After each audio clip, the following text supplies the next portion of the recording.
전직 지도자의 치매, 우리 사회가 배운 것입니다. 레이건과 대처의 말년에서 읽는 타임라인, 정책 파급, 가족 돌봄의 실제입니다. 전직 대통령의 치매 투병기를 이야기하려 합니다.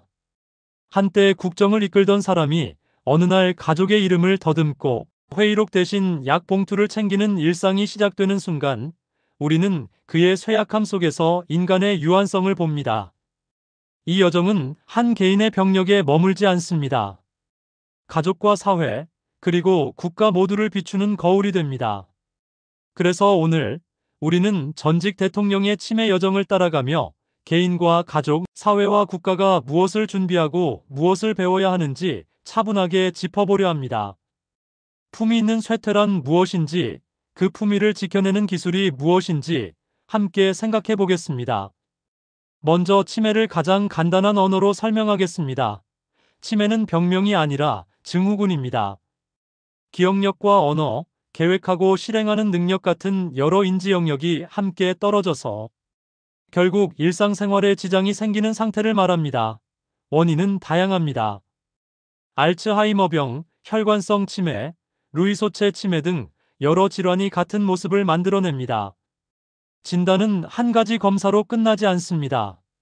생활 속 변화에 대한 병력 청취, 표준화된 신경인지 검사, 그리고 혈액 검사와 MRI, CT 같은 영상 검사를 종합해 판단합니다. 치료의 목표는 단순합니다.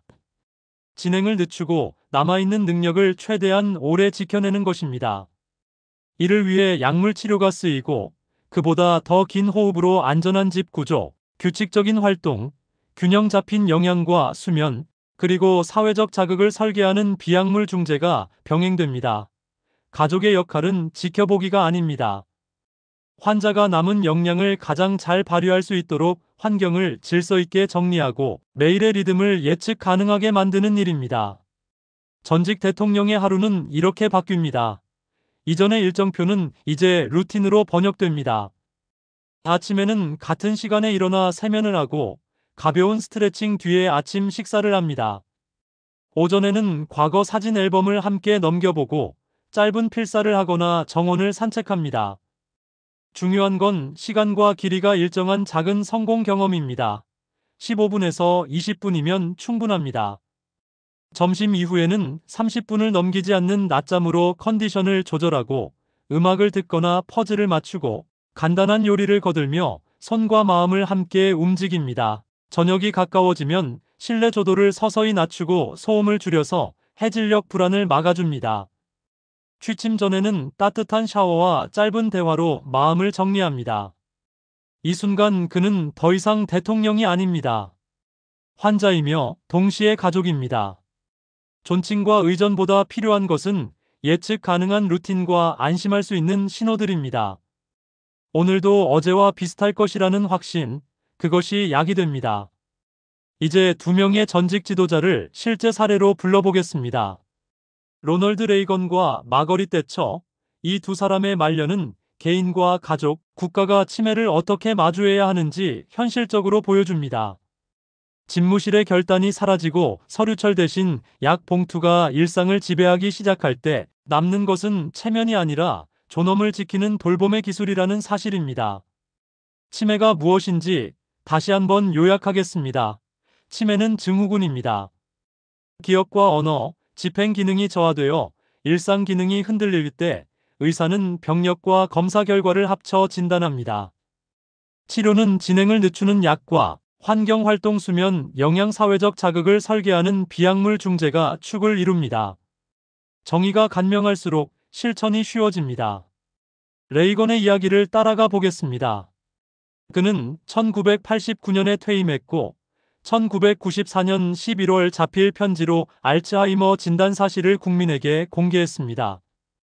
긴 작별의 시작이었습니다. 공개 이후 그는 활동을 서서히 줄이고 가정 중심의 루틴으로 삶을 옮겼습니다.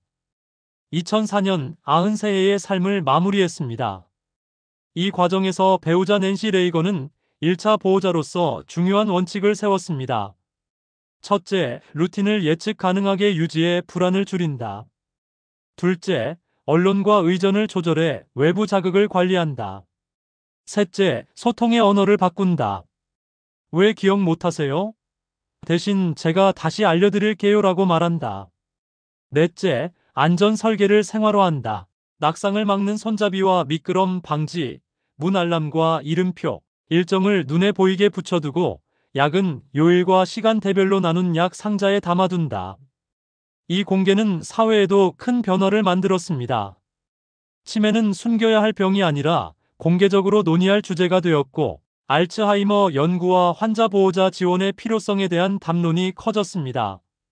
낸시 레이건의 목소리는 연구 투자를 촉진하는 데 힘이 되었고, 미디어 윤리를 둘러싼 논의, 사생활 보호와 사실 검증, 품위 있는 보도도 한층 성숙해졌습니다.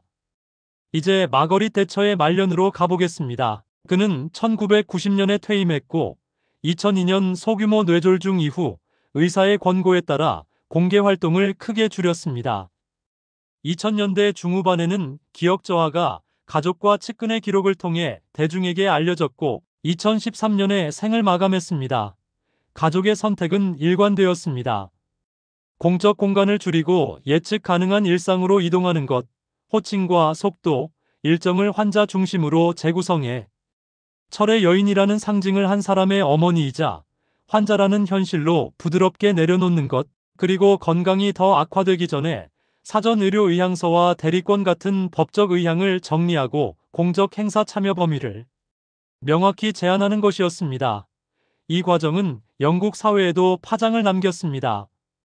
치매 담론이 사회의 중심으로 올라왔고 국가 전략이 구체화되었습니다.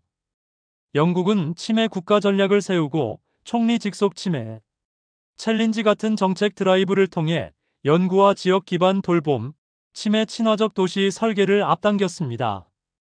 표지판과 보행 환경을 바꾸고 병원과 교통 안내를 개선해 생활 속에서 환자와 가족이 덜 헤매도록 도왔습니다. 두 사례는 서로 다른 정치 문화 속에서도 같은 흐름을 남겼습니다. 조기 공개로 낙인이 약해지고 정책이 가속되었다는 점입니다. 이제 집에서 가능한 리더급 돌봄의 설계를 정리해 보겠습니다. 첫째, 루틴은 약입니다. 매일 같은 시간표를 유지하고 성공 가능성이 높은 15분에서 20분짜리 활동을 반복합니다. 사진 앨범을 함께 넘기고 우표나 단추를 분류하고 정원에 물을 줍니다. 작은 성취가 하루를 지탱합니다. 둘째, 소통의 스크립트를 준비합니다. 오늘은 정원 산책 먼저 하고 사진을 같이 볼까요? 라고 주의를 부드럽게 환기하고 A와 B 중 어떤 게 좋으세요? 라고 선택을 제공합니다. 불안이 보이면 불안하셨군요. 제가 옆에 있어요라고 감정을 반영해 줍니다. 셋째, 해질녘 불안과 반복 질문, 수면 문제 같은 행동 심리 증상을 환경으로 다룹니다. 오후에는 카페인을 줄이고 실내 조도를 낮추고 저강도의 산책으로 에너지를 빼줍니다. 눈에 띄는 곳에 하루 일정 카드를 붙여 반복 질문을 줄이고 낮에는 햇빛과 활동을 늘리고 밤에는 소음과 조도를 최소화해 수면을 지킵니다. 넷째, 안전과 약, 응급 파일은 미리 준비합니다. 손잡이와 미끄럼 방지, 문 알람과 이름표, 필요하다면 GPS 태그까지. 약은 요일과 시간대별로 나눈 상자에 담고 병원에 갈 때 바로 들고 나갈 수 있는 파일, 복용약, 기저질환, 알레르기, 보험 정보, 가족 연락처를 만들어 현관 가까이에 둡니다. 갑작스런 혼돈과 발열, 탈수는 감염의 신호일 수 있으니 지체하지 말고 진료를 받습니다. 다섯째, 미디어와 외부 자극을 관리합니다. 공개 인물일수록 촬영과 인터뷰, 의전을 최소화하고 환자의 동의를 우선하며 가족은 정보의 관문 역할을 분명히 합니다. 보호자를 위한 현실도 잊지 말아야 합니다. 번아웃을 막는 7가지 원칙을 제안합니다. 일주일에 한 번 90분의 나만의 시간을 반드시 확보하고 이름과 요일, 시간을 적은 돌봄 분담표를 문서로 만듭니다. 야간 배회나 공격성 같은 상황이 반복되면 혼자 버티지 말고 전문기관과 단기 보호를 활용하는 레드라인을 미리 정해둡니다. 감정은 기록으로 비워내고 또래 보호자 모임에서 정보와 정서를 함께 나눕니다. 운동과 수면은 돌봄의 한계치를 올리는 핵심입니다. 그리고 마지막으로 상실을 인정하는 작은 애도를 스스로 허용합니다.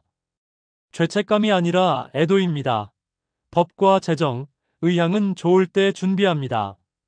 사전 연명 의료 의향서와 대리권, 후견 제도를 검토하고 장기요양과 간병비, 주거 개보수 같은 비용을 현실적으로 추계합니다. 그리고 누구와 어디에서 어떤 방식으로 마지막 여정을 보내고 싶은지 개인의 신념을 반영해 정리합니다. 이제 사회와 국가의 숙제를 정리해 보겠습니다. 치매는 낙인의 대상이 아니라 권리의 문제입니다. 공개는 가족의 수치를 해소하고 환자의 권리와 품위를 사회적 의제로 끌어올립니다. 미국과 영국 모두에서 연구비와 임상 인프라, 데이터 레지스트리를 확충하려는 논의가 탄력을 받았고 병원 중심을 넘어 동네 보건과 주야간 보호, 단기 보호와 호스피스를 잇는 연계 모델이 정책의 표준으로 자리 잡았습니다. 도시 설계도 바뀌었습니다. 표지판과 보행 환경, 안심 상점 네트워크 같은 생활 밀착형 설계가 확산했습니다. 미디어 역시 환자의 동의와 사실 검증, 품위를 지키는 보도 준칙을 고민하게 되었습니다. 한 사람의 쇠퇴가 연구와 정책, 도시 설계의 진화를 불러왔습니다. 마무리하겠습니다. 레이건은 공개 편지로, 대처는 품위 있는 퇴장으로 치매를 말할 수 있게 했습니다. 그들이 남긴 리더십은 권력의 언어가 아니라 돌봄의 언어였습니다. 오늘 우리의 숙제는 분명합니다. 가족에게는 예측 가능한 하루와 안전한 집을, 사회에는 보호자 지원과 연구 투자를, 미디어에는 존엄을 지키는 보도를 마련해야 합니다. 돌봄의 품격이 곧 국가의 품격입니다. 두 지도자의 말년에서 우리는 배웠습니다. 도움을 요청할 줄 아는 용기, 그리고 마지막까지 존엄을 지키는 기술이야말로 가장 깊은 리더십이라는 것을. 끝으로 집에서 바로 실천할 수 있는 작은 목록을 덧붙입니다. 10분만 투자하면 됩니다.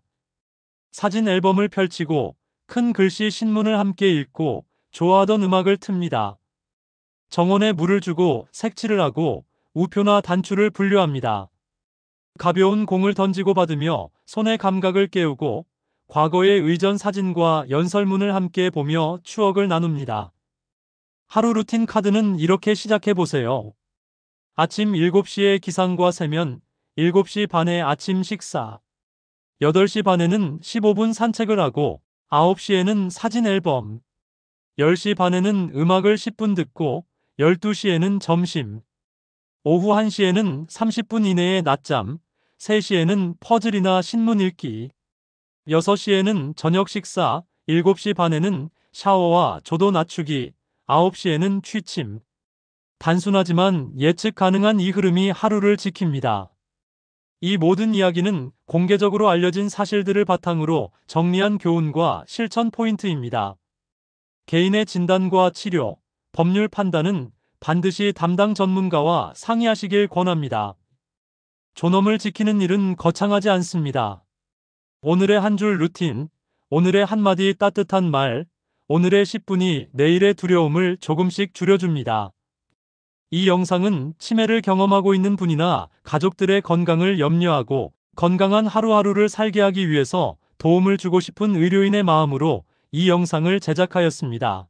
구독해주시면 건강한 삶을 위한 정보로 보답드리겠습니다. 당신의 건강을 지키는 시간, 좋아요와 구독 눌러주세요. 건강찾기 운동 굿뉴스 GNTV였습니다. 감사합니다.